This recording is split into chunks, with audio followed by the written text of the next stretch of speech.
Friends, welcome back. My name is Paul Boateng, and I've been asked to moderate this final session entitled What Next? Now, apologies for not having been with you all day, but we've been having a debate in the House of Lords around a Home Office scandal involving the cadre of people who came to the UK primarily from the Caribbean in the post-war period, who we call the Windrush generation, who have been the subject of appalling treatment over many years from the Home Office. And there was a big debate about that in the Lords today, and I had to be there, alongside a statement about the Red Sea. So a lot going on, but thank you all for briefing me about what's happening here and what has happened here, which has been hugely significant. And our task now is to focus on next steps. By way of introduction, although I am a British member of the House of Lords and a former British member of the House of Commons, I was brought up in colonial West Africa, in what was the Gold Coast and then Ghana, until the age of 16. And I am Lord Boateng of Achim at Wembley. Achim is in the eastern region of Ghana. And in our Akan tradition, by way of introduction, when you meet a distinguished group from the community, or you come to a new place for the first time, they don't ask you your name, your titles, your occupation. Paul Boateng, former cabinet minister, former high commissioner, blah, blah, blah, lawyer. They don't ask you any of those things. They don't even ask you who your parents are, which in our African tradition is somewhat surprising, because wherever you are, given the importance in our belief systems of ancestry, you're always introduced as your mother or father's son or daughter. It can be rather irritating after a while when you're in your 50s and think you've achieved something. But be that as it may, they ask you one question and one question alone. Why are you here? Why are you here? Which, if you think about it, the answer to that question is the best possible introduction for any one of us or in any one subject. And I'm here because I was brought up in the 60s in Africa. Cast your mind back to a time when the UN Secretary General is under attack, when the United Nations as an institution is being challenged in terms of its power and relevance, when it is operation and human rights and the sovereignty of nations is under attack from the great powers. Cast your mind back. Or do you need to cast your mind back? The relevance, frankly, of what this particular activity we're engaged in today is as relevant today as it was then, as it was at the time, because the reality is that to this day, the UN as an institution is under attack. And the reality is that today, the UN Secretary General is under attack. The reality is today is that once more, the great powers are fighting each other. And fighting each other using surrogates, and fighting each other in ways in which trample over human rights and which trample over national sovereignty. So it's relevant today as it was then, and the events of that time are as relevant today as they have ever been. And it's so important that we learn the lessons. There's another more personal reason why I personally am here. My father at that time was the Kwame Nkrumah, and you've seen a picture of him in the course of today with that Hammarskjöld, was Kwame Nkrumah's special representative and ambassador extraordinary and plenipotentiary of Ghana to the DRC, or the Congo as it was at that time. He was a member of the cabinet at that time.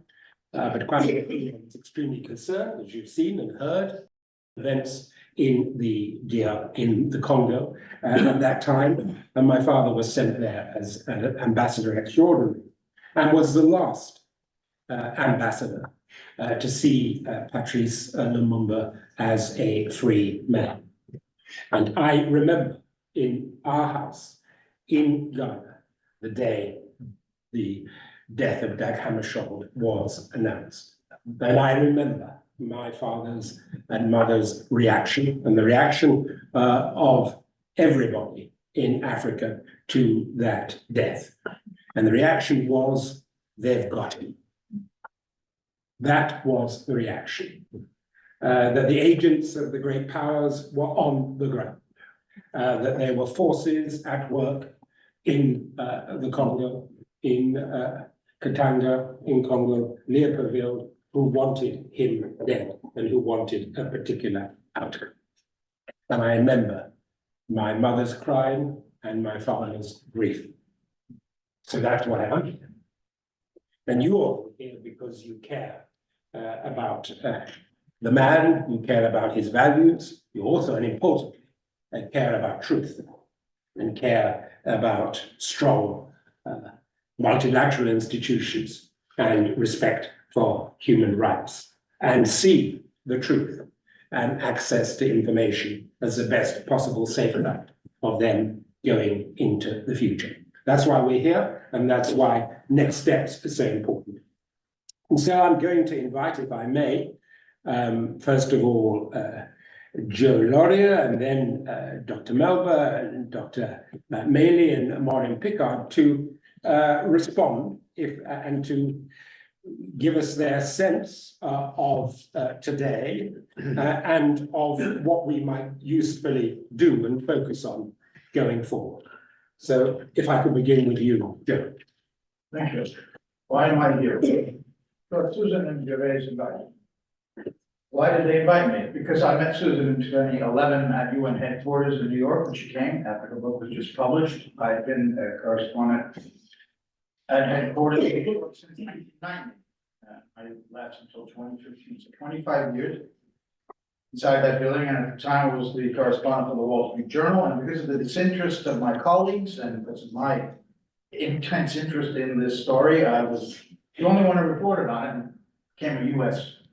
exclusive. Of course, The Guardian had written about it before, so it was not a world exclusive. I'm very grateful for everything Susan has done on this issue, and also the persistence that everyone involved in this case has shown against classic stonewalling.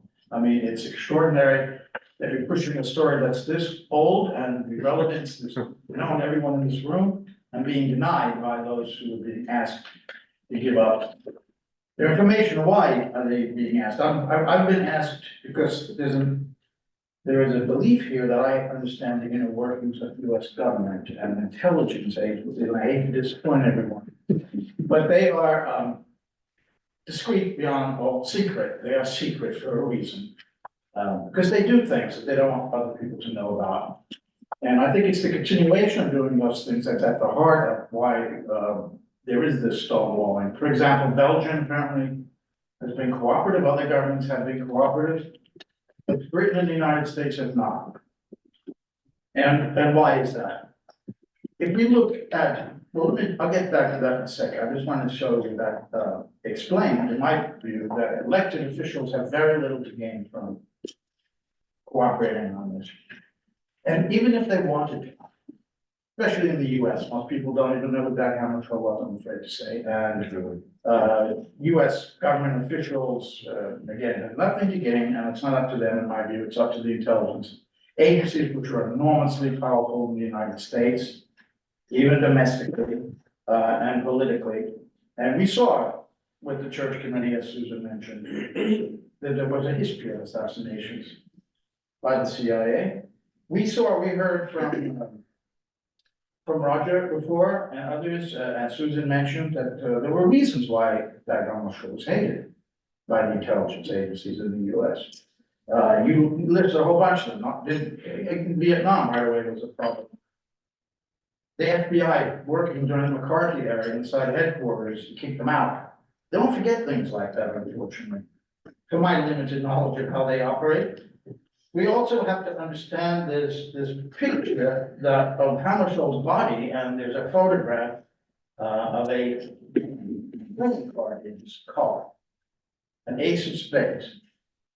In 1967, the CIA began what they called the Phoenix program in Vietnam. It lasted until 1972. And when they assassinated thousands of people in Vietnam. When they assassinated someone, they would leave an ace of spades in their shirt. The church committee was an enormous revelation, but is there oversight? Out of the church committee, the intelligence committees of the House and the Senate were created.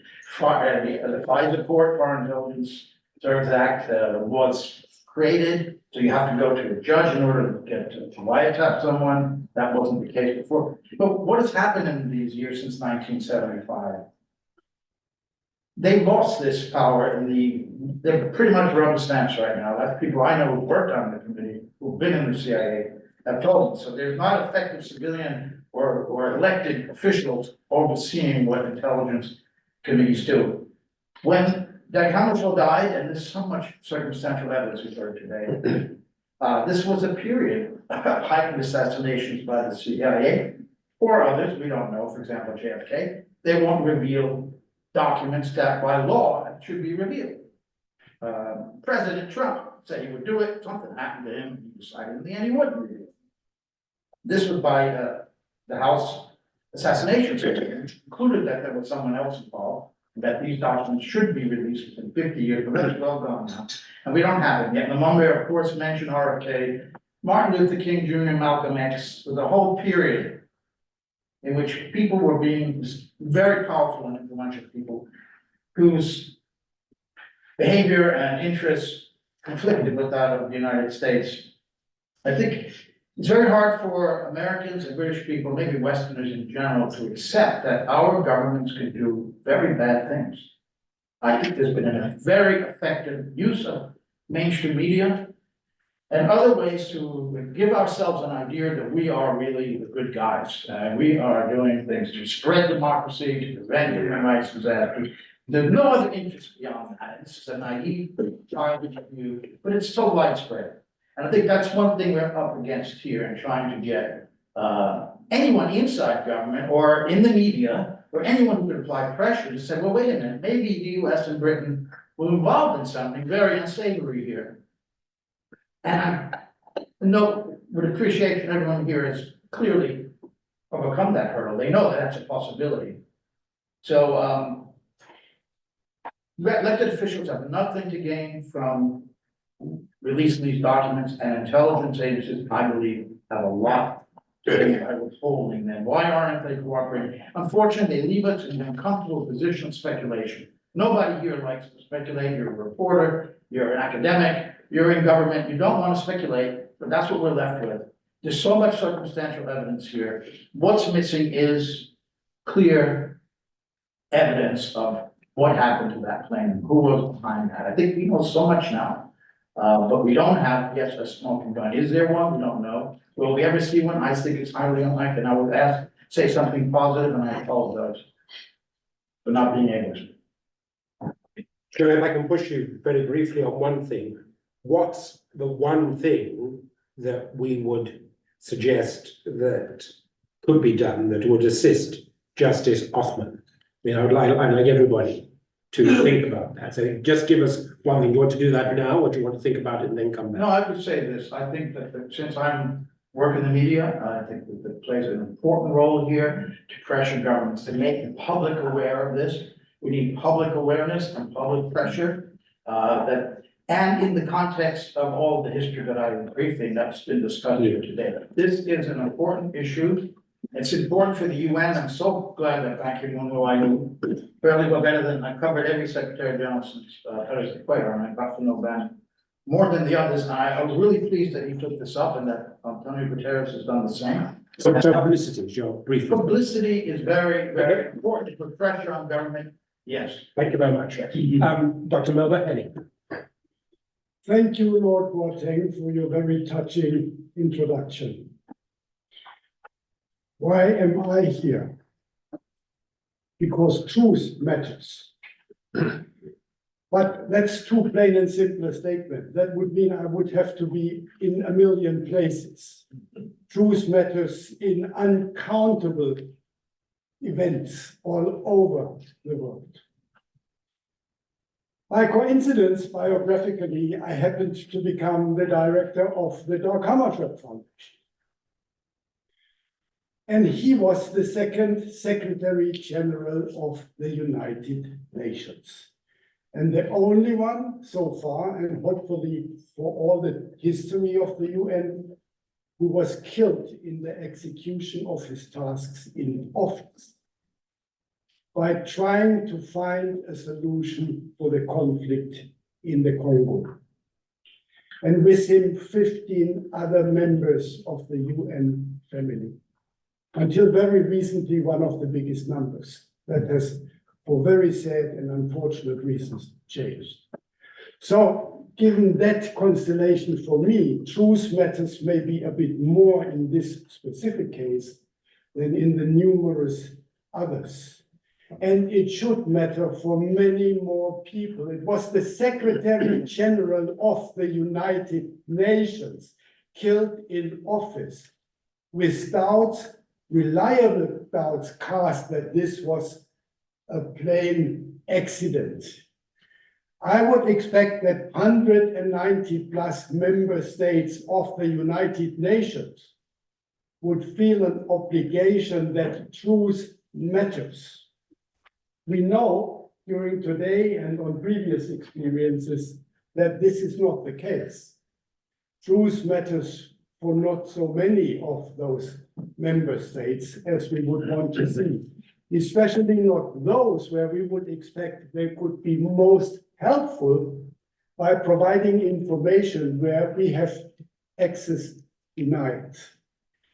But I don't want to reinforce the kind of helplessness which creeps up quite often when we discuss this among like-minded. It's very nice to come together. It's very reassuring. It's very confirming.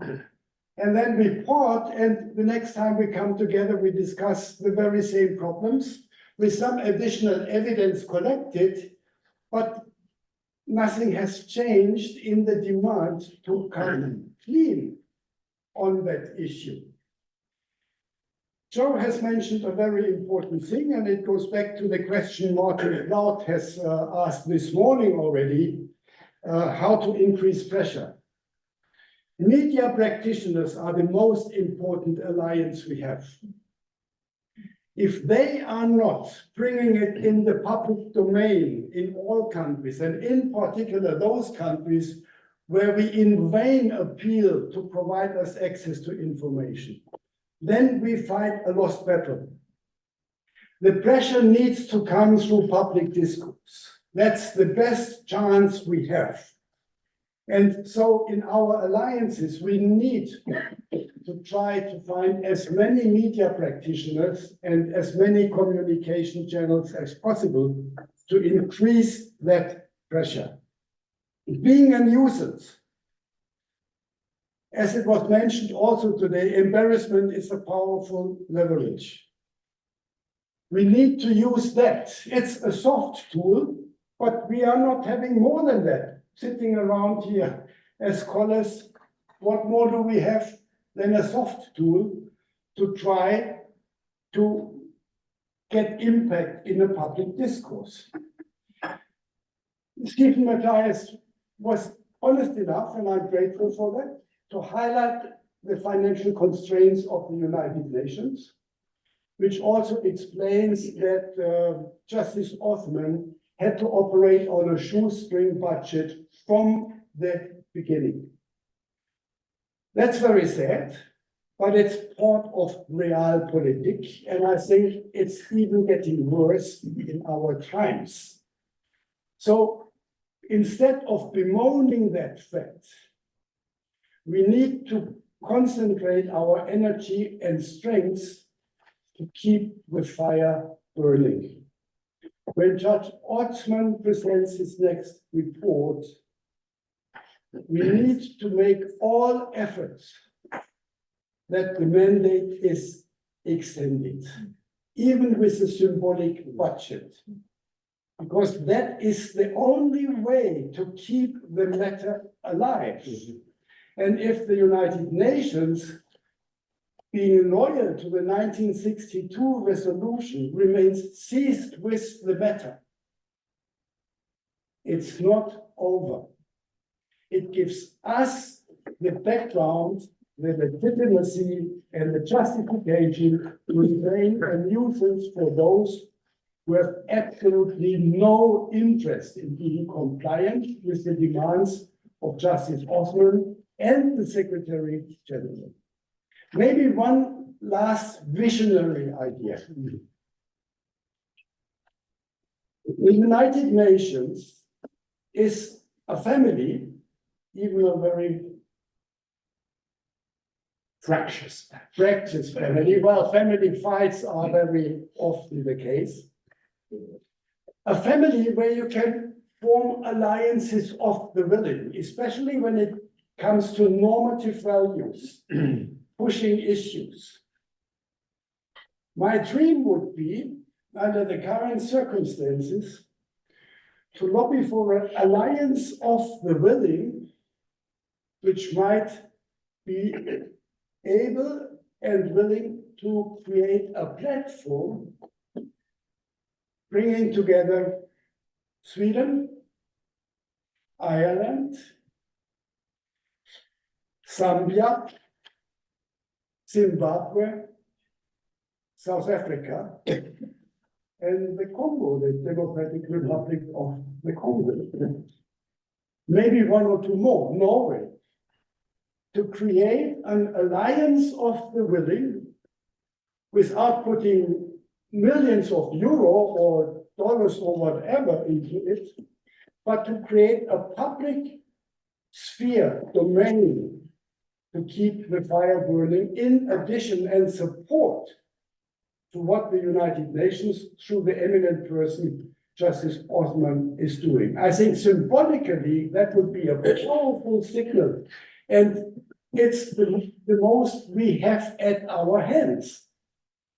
Thank you very much indeed for that, Henny.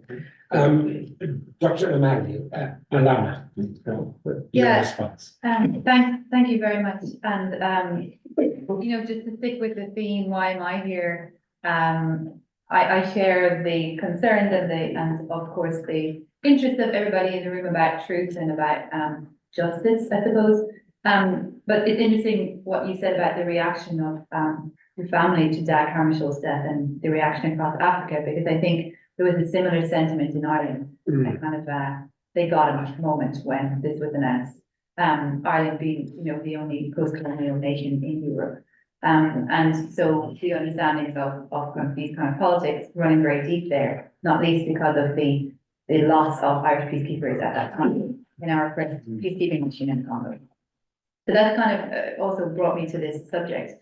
But to be more concrete about thinking about going forward, I have two political suggestions about framing our interaction with the media, who should indeed be our close allies, to start with.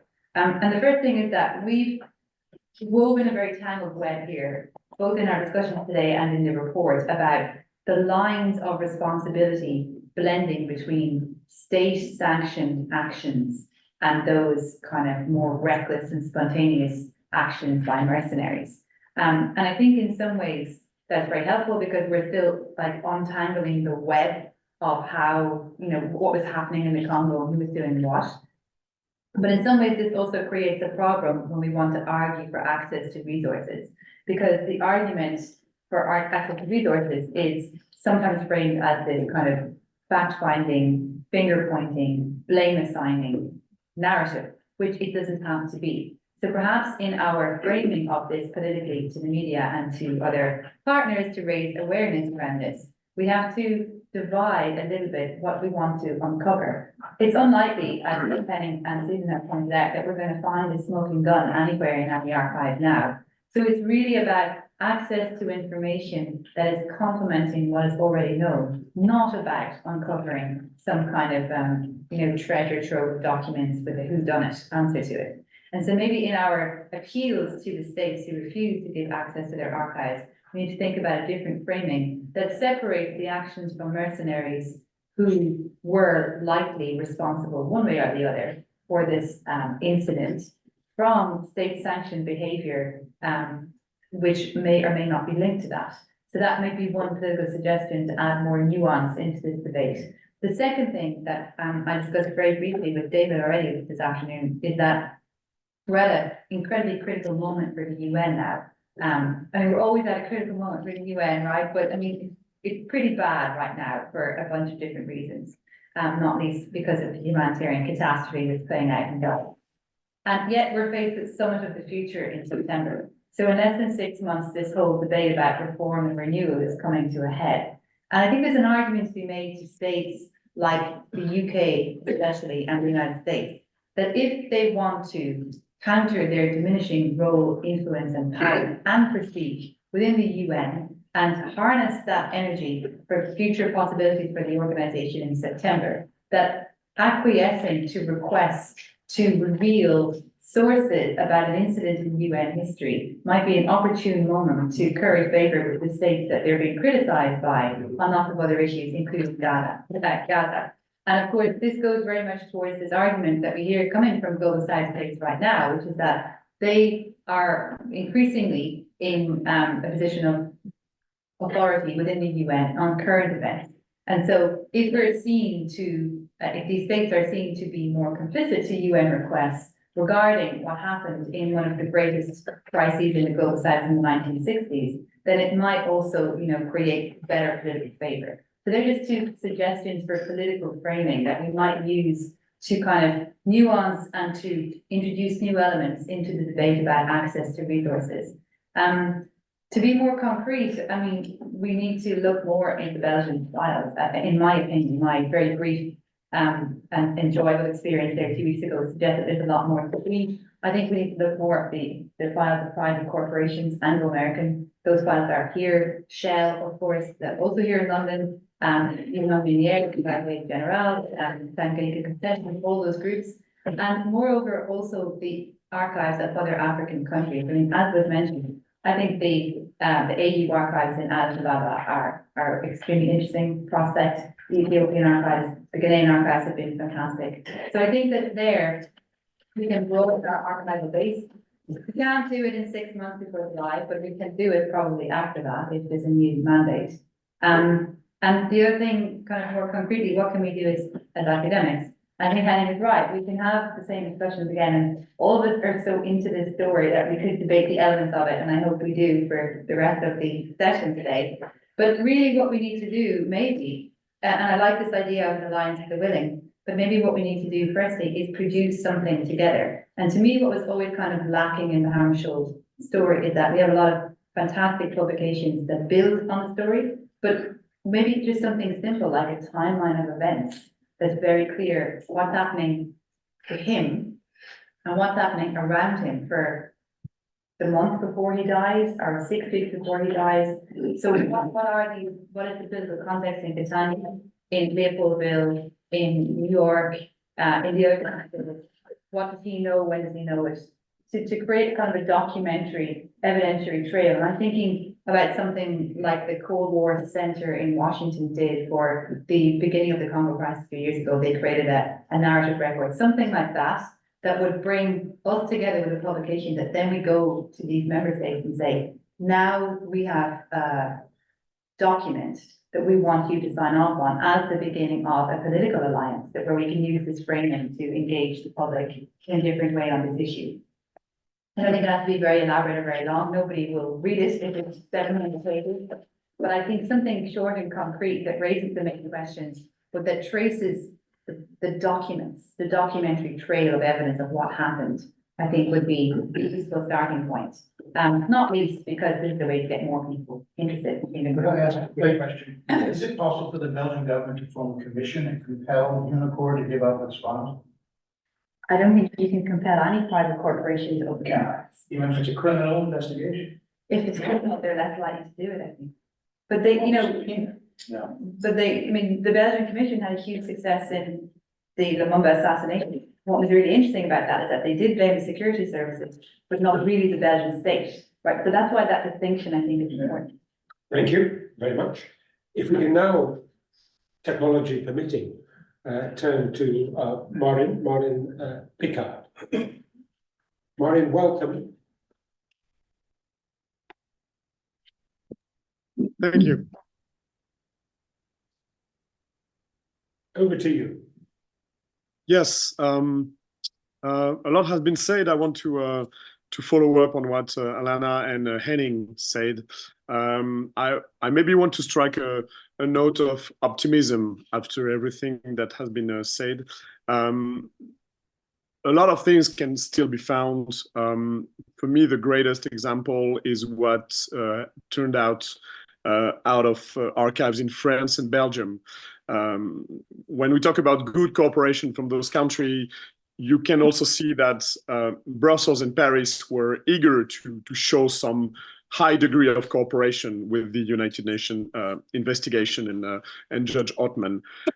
When you look on the ground, you realize that it was not so thorough, maybe. Yes, true, the Belgian security services did cooperate and give what they had, but nobody dared take a look into the Royal Archives in Tervuren, the so-called Chombe Fund, where a researcher, an independent researcher, actually, Colin Hendricks, was the first to dig in and then shared his findings with me. And this is where we discovered the personal letters of the mercenaries at the time of the fighting in Katanga. And this is where we found quotes regarding Dag Hammarskjöld and the actual hatred those mercenaries had towards the UN Secretary General. So those things can still be found. The Union Minière archives have been mentioned many times today. It is a huge pile of documents in the center of Brussels. It is extremely well presented. It is well kept, and it would take days and days to go through. So it is a very hard work, but it can be done, and it is not classified. So yes, I agree with Alana. This is something that can be done, but it takes a lot of time. I was there only 48 hours, and in those 48 hours, I could find all the personal cables of the Union Minière leaders in Katanga, who were actually communicating during the crisis and saying what they thought about the UN Blue Helmets. France did cooperate, yes, but they never mentioned the death warrant against Dag Hammarskjöld that I found purely accidentally in the National Archives.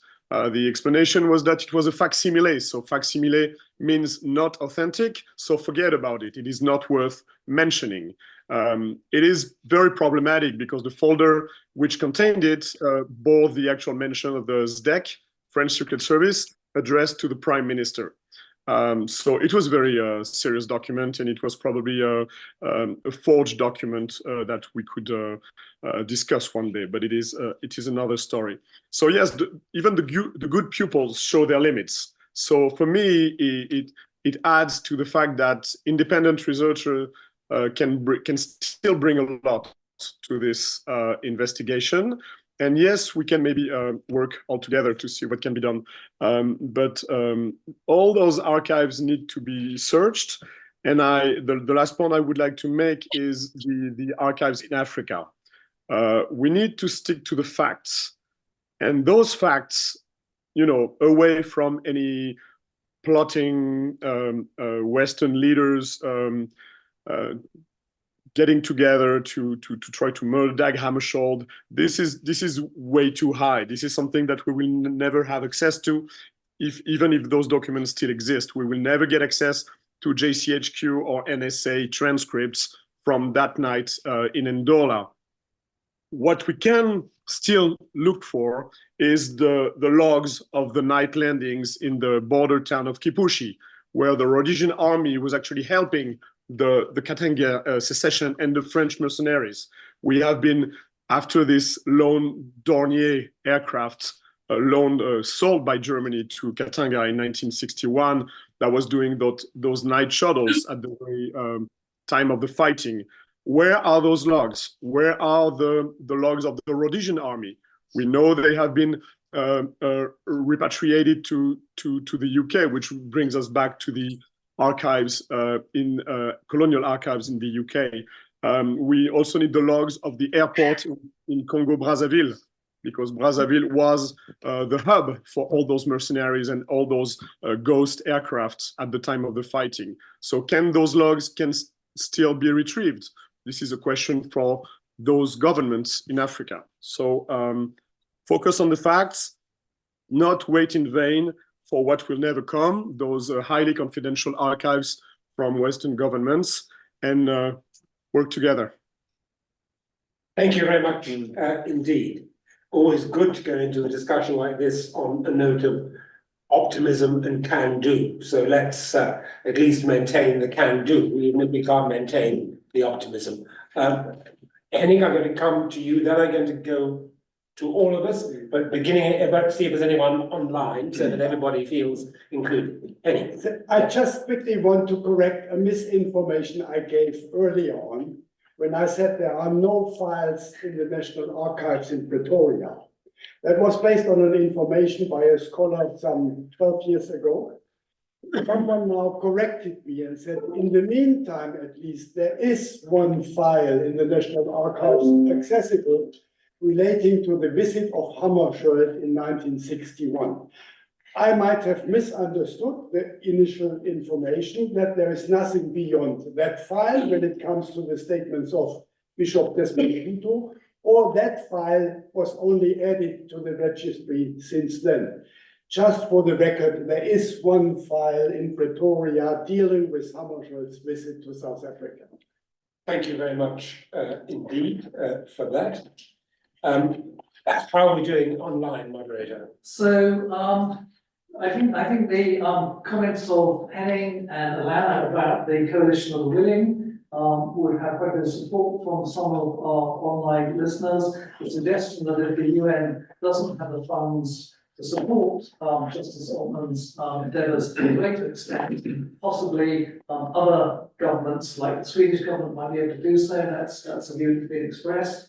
There's also been a view expressed that the Congolese aspect has been overlooked, and there may well be pertinent information in the DRC, maybe possibly even some witnesses who still survive living in DRC who might be able to assist future endeavours. That suggestion comes from Norbert Mputu, who's a biographer of Lumumba, and it is authoritative source in this matter. So those are the main things I wanted to throw in at the moment. Thank you very much indeed. Right, well, we throw it open now. If everyone could keep fairly sort of disciplined, we've got 15 minutes before we have to really wind up. So you wanted to throw something in. I can add a few suggestions too. I think that there's some opportunity here for some high-level advocacy at the United Nations and in capitals, and I'm thinking in particular places like Washington, DC, to go and meet with State Department and some of the foreign affairs committees. Also, members of parliament sometimes are willing to take up various issues. You can imagine MPs in the UK or senators in the US or even the EU and in Brussels. Sometimes we've had success in having parliamentarians take things up there. I think in particular, one could imagine focusing on the UN General Assembly that's coming up, where the report will be provided and there's discussion about a resolution to renew the mandate. One could envisage some side events around there where you might get some friendly state representatives who might want to join a panel and give their weight behind a call for the mandate to be extended. But also one should consider perhaps also opportunities at the UN Human Rights Council. I think with this kind of work, alliances and partnerships are very important. Finding groups of states who are willing to come together, as Henning Melba said. I think also civil society. It's interesting to me as someone who spent quite a few years working on UN commissions of inquiry and fact-finding missions and similar such things in the UN General Assembly of the Human Rights Council, that I wasn't aware of this particular initiative. And in all the many discussions with many people over the years I've had, they never came up. And so I think that there's a real issue of awareness raising that we can be creative about, as Joe mentioned at the beginning, public awareness, public pressures. I think one could even consider, and I'm just putting ideas out there, strategic litigation. If you were to find sort of interested lawyers in some of the states where there's suggestion that they've not been cooperative, there might be, filings of requests for information or other such proceedings where, even if there's no prospect of being successful, it draws a lot of attention and media attention. I think also a couple of last things before I finish. I think that we should, be confident in what we're calling for and direct about what the failings in some of these states have been. I think sometimes when you're working within this system where you're adjacent to the UN and UN General Assembly, all of us around it end up adopting slightly diplomatic language, but many of us are independent and can speak frankly about these facts. I think, as someone said to me just around this table a few minutes ago, there's a lot of moral authority around this table. And one could imagine, even a letter, like the elders produce sometimes, where you might have a dozen very senior, very distinguished people who call for the extension of the mandate and for state cooperation, and then added to those names, many of whom are here, you can add other eminent persons. I think Alana's suggestion was excellent to have some more accessible materials. I think what would be really useful if you were engaging with states and busy state representatives and diplomats and you were holding side events at the Human Rights Council or the UNGA, it would be great just to have a 2 or 3 pager, which basically says, here are the basic facts. There's a commission inquiry or a special expert appointed by the Secretary General. That special expert has written very clearly that these are the 4 things that need to be done, and here are the 6 states that are not cooperating. And then that gives a busy diplomat something to really put their hands on, rather than getting lost in the weeds of all the intrigue. I think lastly, just to finish, maybe look at other initiatives where there's a lot of work being done on accountability for serious human rights violations, extrajudicial killings, the growing call for, there's a resurgence of accountability at the moment because of what's happening in Ukraine and in Gaza, and there's maybe opportunities to sort of join up with some of those initiatives, chatting to perhaps sort of the international justice people at Human Rights Watch or Amnesty and say, here's another example of the search for the truth of what could have been an extrajudicial killing, something like that. Lastly, I would say, and it comes from me as I guess as a human rights lawyer who's in the career of not giving up and remaining optimistic. I don't feel pessimistic about any of this. I think all of us have had experiences where things seem very bleak and nothing was ever going to happen. But sometimes years and decades pass and there's a change of administration, there's suddenly a breakthrough. Things can change in a heartbeat. And I look back at my time at the Khmer Rouge Tribunal in Cambodia as a young legal advisor to the French investigating judge in 2007, when we were arresting and bringing in former members of the Khmer Rouge in their 70s and 80s into a prison 200 meters from my office. And no one ever expected that was going to happen. I mean, this is a different situation, but there are many similar examples of where things can happen. And I think the fact that you already have a UN Secretary General appointing a special expert who has a number of resolutions upholding that mandate, providing detailed reports with concrete recommendations. I mean, that's tremendous progress, much more than a lot of other victims of serious human rights violations get, or other situations around the world. So there's a lot of real momentum and very clear things that need to be done that I think people around this table can grab hold of in their advocacy. Thank you very much indeed for that. Right, now's an opportunity for everybody before we rise in about 12 minutes to have their say.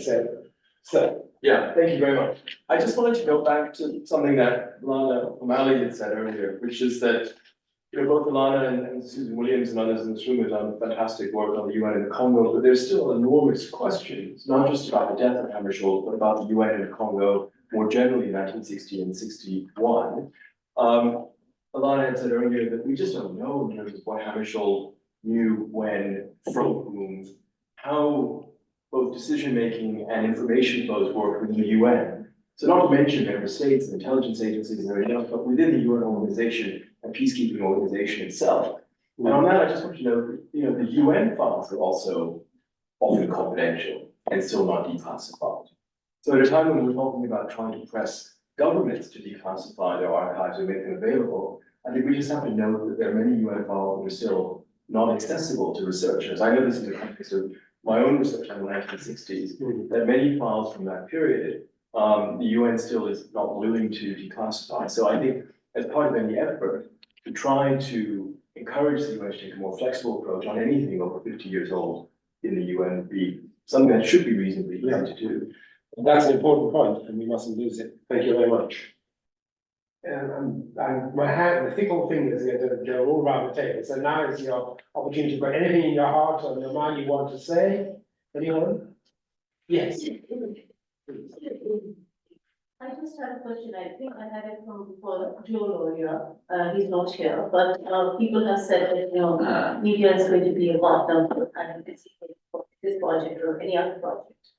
What are the kind of strategies for engaging the media? Because in the current context, most of the kind of media is actually facing very much kind of serious kind of censorships from the states and non-state actors. And we are actually living in a very transient kind of information space at the moment where social media has a kind of, it's a hydra-headed kind of beast. So how do we actually, negate this kind of advocacy through media in a serious context?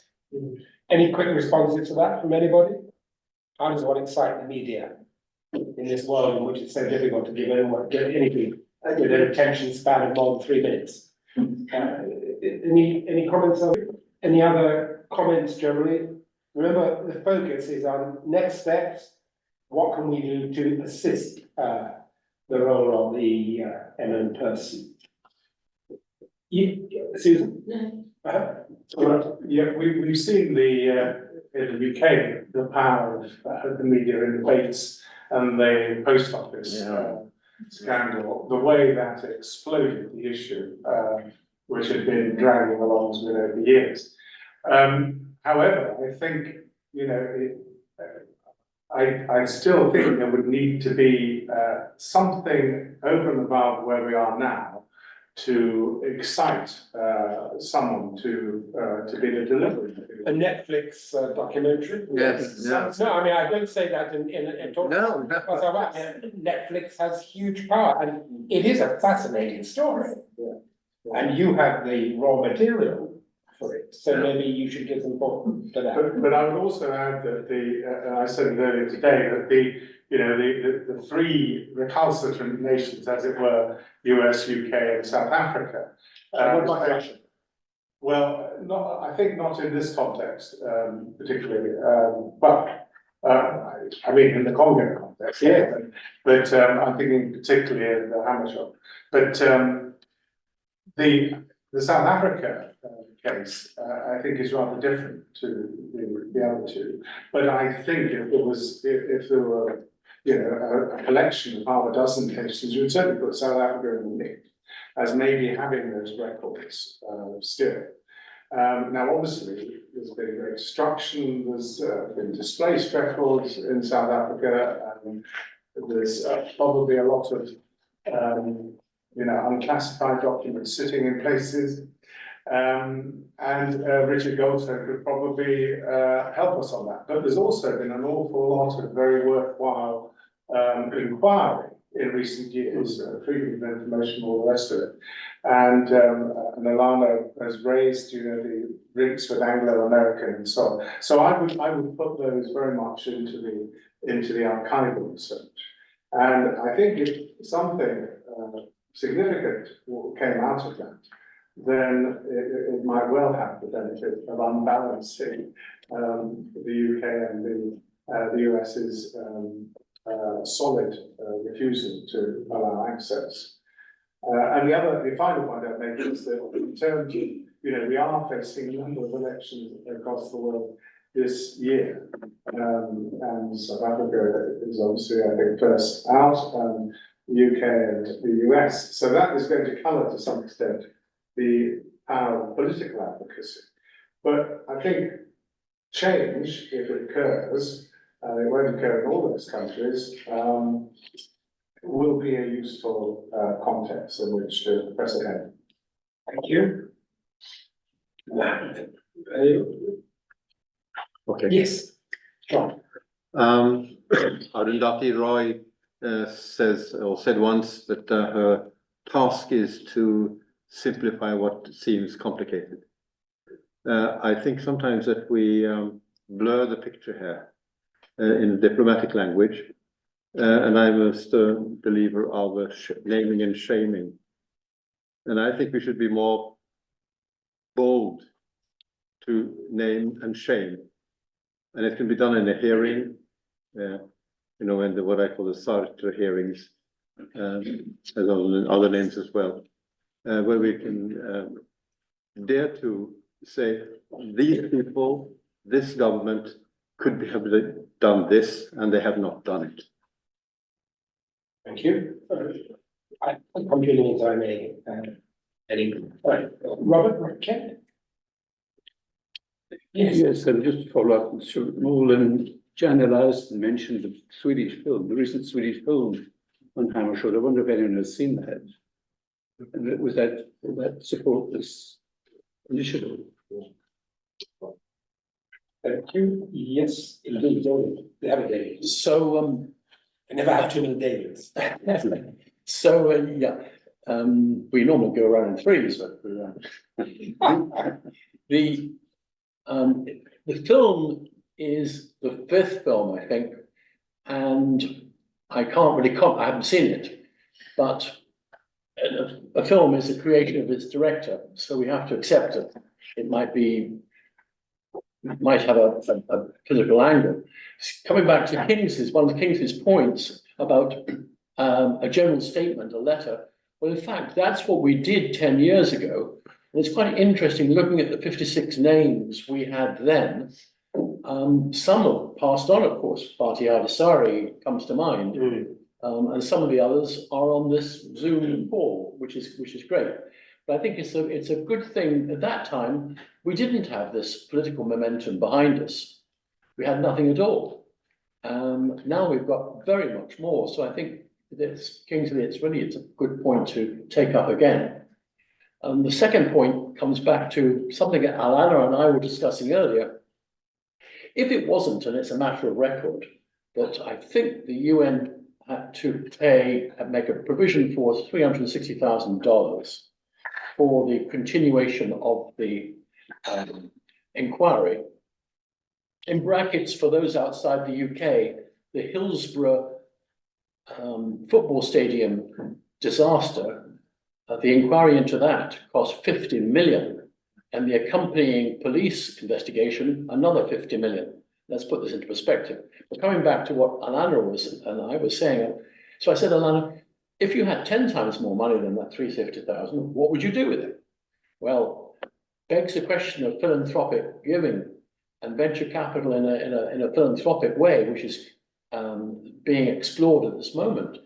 If the judge, if he continued, or his successor said, there are 5 elements of this work which need much more research power than I can frankly deploy, who would identify with this particular element or that particular element? Well, now, if that was undertaken, it's a question to Stephen, would this take away some of the authenticity of the UN-led inquiry? Would that still be possible?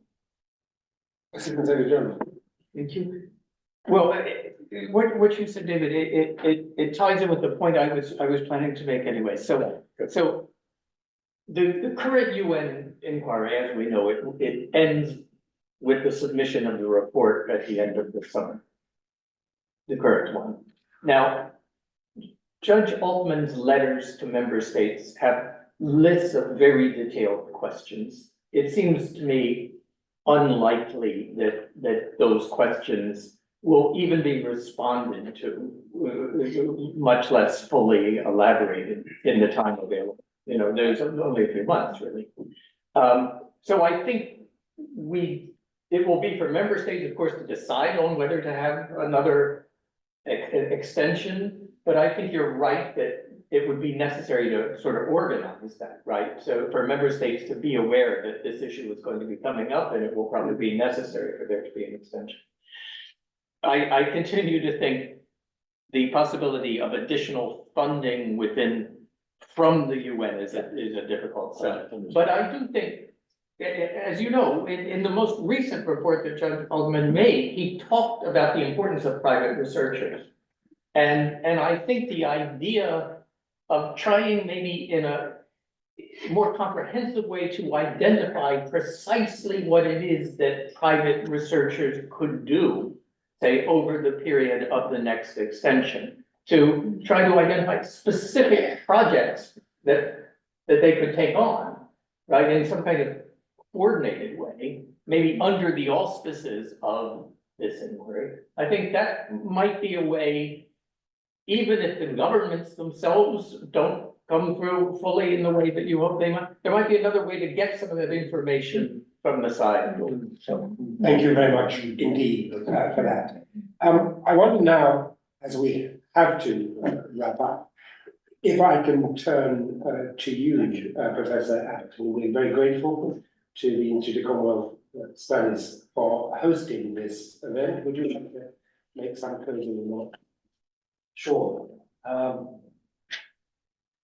Perhaps I can begin by some words from Justice Othman's most recent report, which is a fantastic piece of work, and those who haven't read it, I would encourage them to do so. The historical record allows it to be established with confidence that certain member states must have created or taken custody of relevant records that have not been disclosed to the United Nations. And he goes on to set out in quite considerable detail what records those are likely to be, and which states he's referring to. So as we just heard from Stephen Matthias, I mean, it's set out. There is something very concrete to put our hands on, which is, often not the case. So I think, one of the things I really took away from today is that what is needed is clear. The path forward has been essentially established, and what is really required is political will.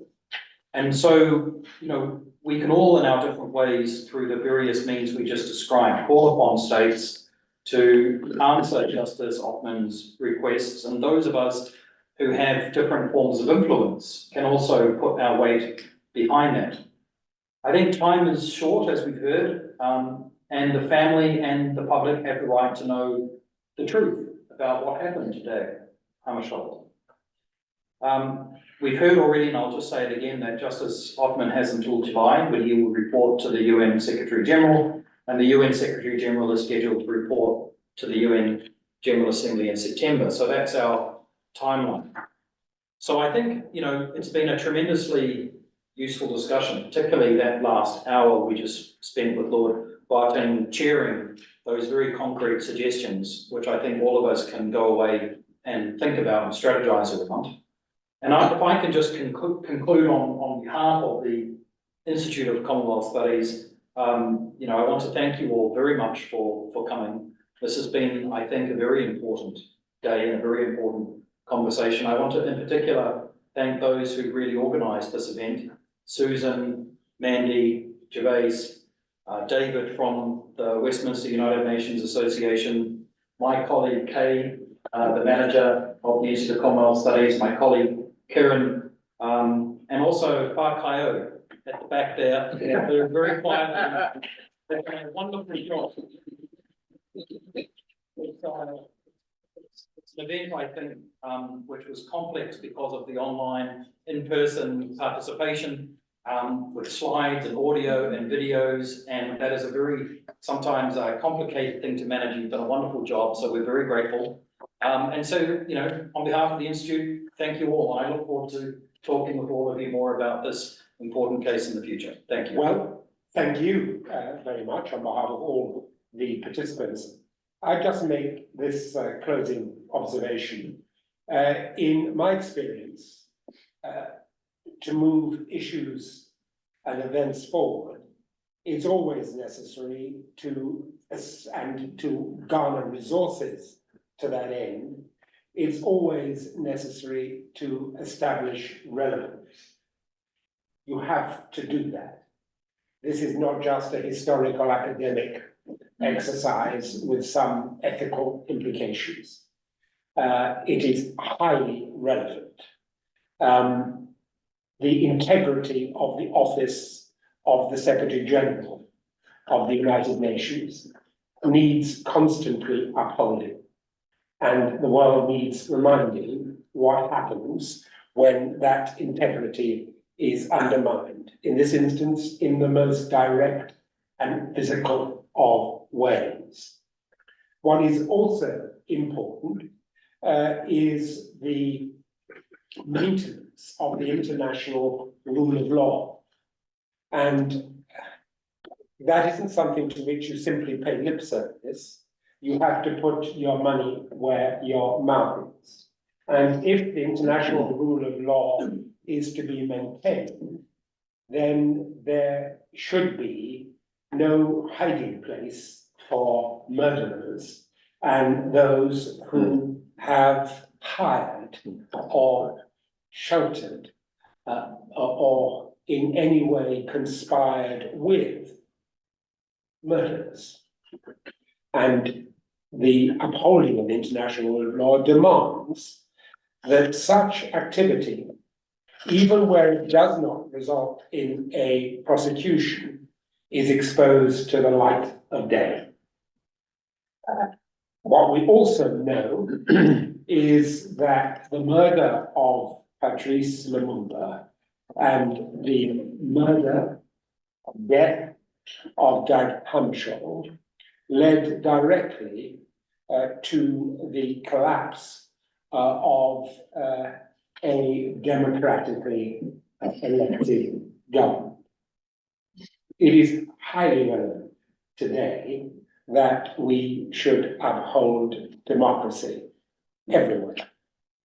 What we also know is that the continent of Africa has been the playground for great powers for very many hundreds of years, in which they have felt it quite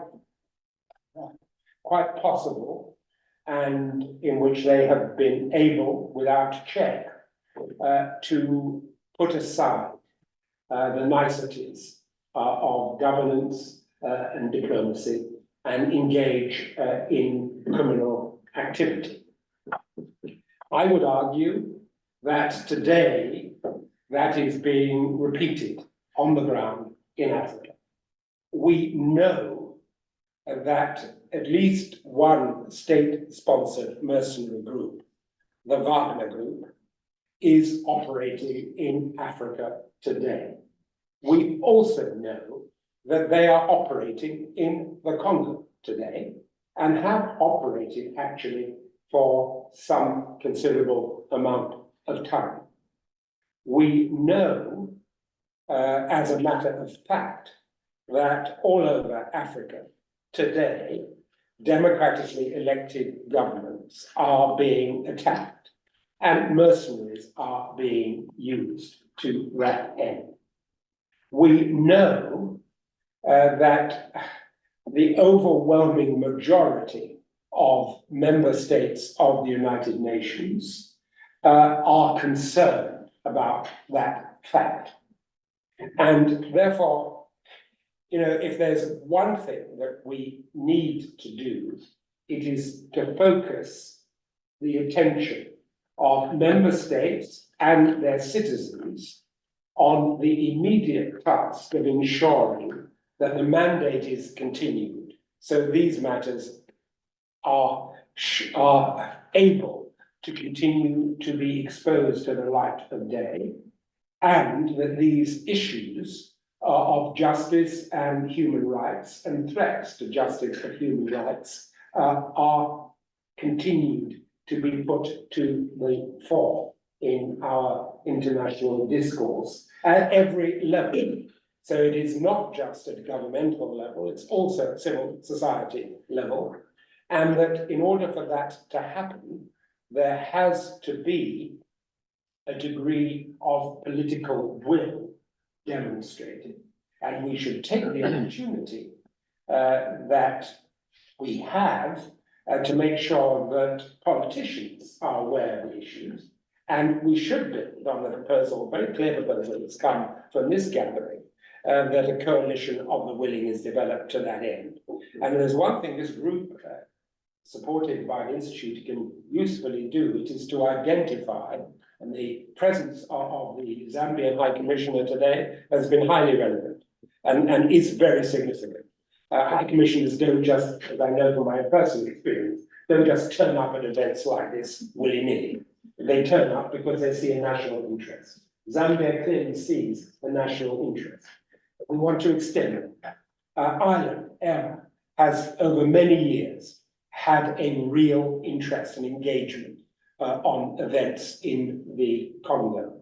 Conor Cruz O'Brien, who was a friend of my parents and who was vice chancellor of the University of Ghana, having ceased to work as the UN representative in the Congo, made sure that Ireland and the Republic of Ireland had a real and practical engagement with events on the continent of Africa and in the Congo in particular. I think we should build on it.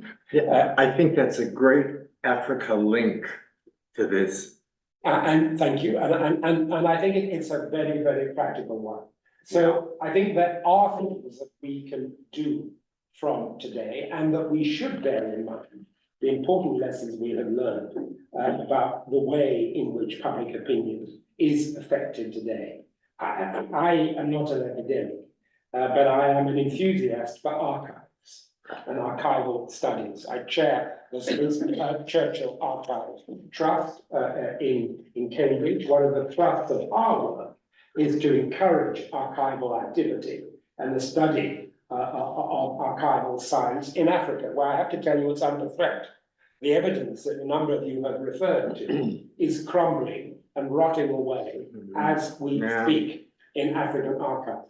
There's one thing I would urge you to do with your contacts and your links, is to mobilize resources to protect the evidence. Because the lawyers amongst you know that if you don't protect evidence, it's lost. And the evidence is there, as a number of you have indicated.